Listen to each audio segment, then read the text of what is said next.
امروز صبح طبیعت لباس متفاوتی به تن کرده.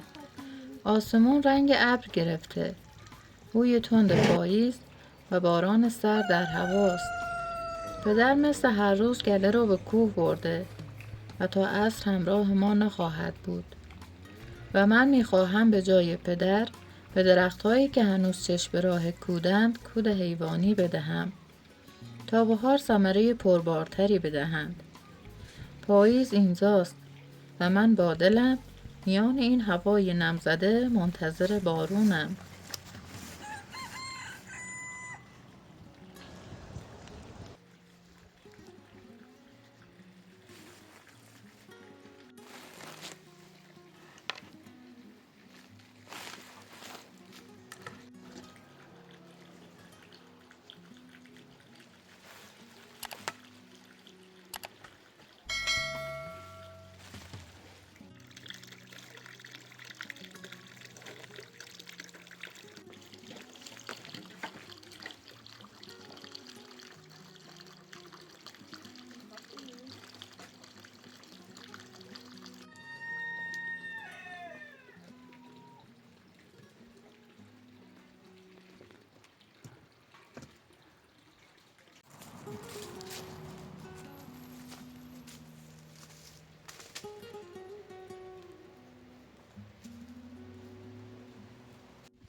برو خاکی، برو ببینم، برو بریم خاکی خاکی.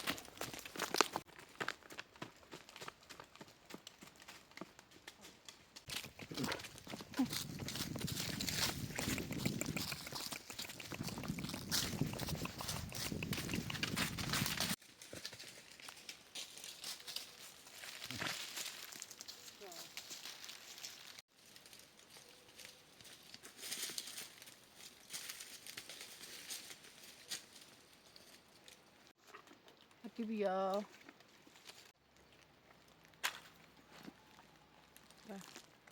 چقدر شوری. بیا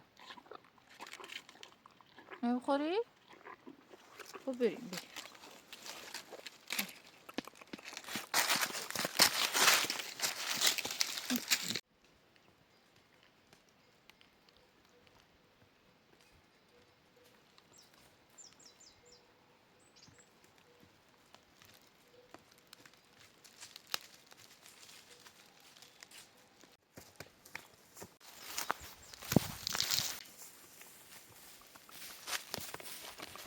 ماشاءالله خاکی.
اگر میخوای بندازی بنداز شهر بازی اندازی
ماما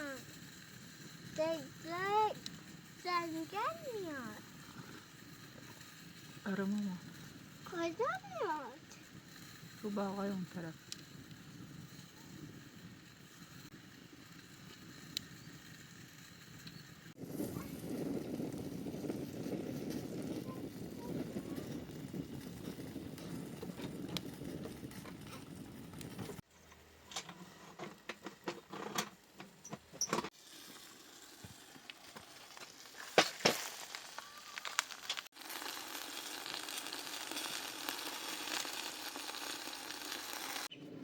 از خداوند سپاسگزارم بابت این همه زیبایی، این نفس و این زندگی. و در پایان دوست دارم از شما عزیزان که وقت می‌گذارید و ما را تماشا می‌کنید تشکر کنم. وجود شما، نگاهتان و همراهیتان به زندگی ما رنگ و امید می‌دهد. امیدوارم شما هم در لحظات کوچیک زندگی شادی و شکرگزاری و آرامش را پیدا کنید. با عشق و سپاس، سحر.